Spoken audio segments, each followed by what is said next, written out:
यह प्रसंग पापों का नाश करने वाला है और लोगों के मन में जो शंका रहती है उसे दूर करने वाला है।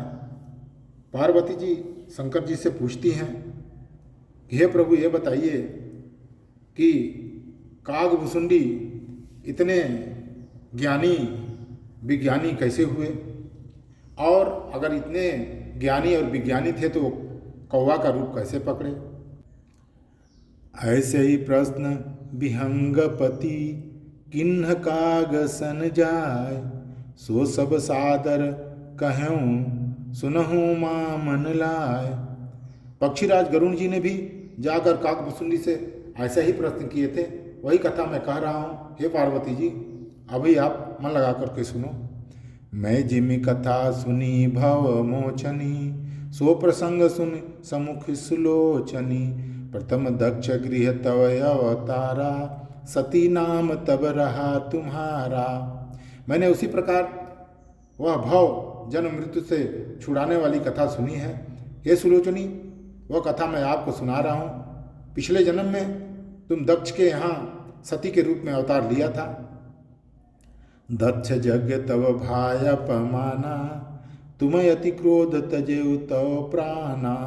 दक्ष के यज्ञ में तुम्हारा बहुत अपमान हुआ था, जिसके कारण तुमने वह शरीर को त्याग दिया था। मम अनुचरण किन्ह मख भंगा, जानो तू सो सकल प्रसंगा।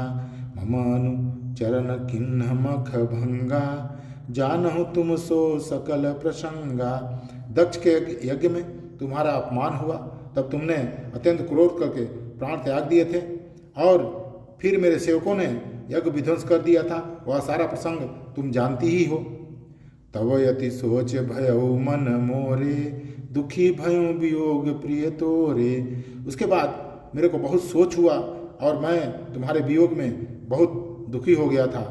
सुंदर बनगिरि सरित तड़ागा, कौतुक देखत फिरऊं विरागा। तब मेरे मन में बड़ा सोच हुआ और हे प्रिय, मैं तुम्हारे वियोग में दुखी होकर इधर उधर भटकने लगा।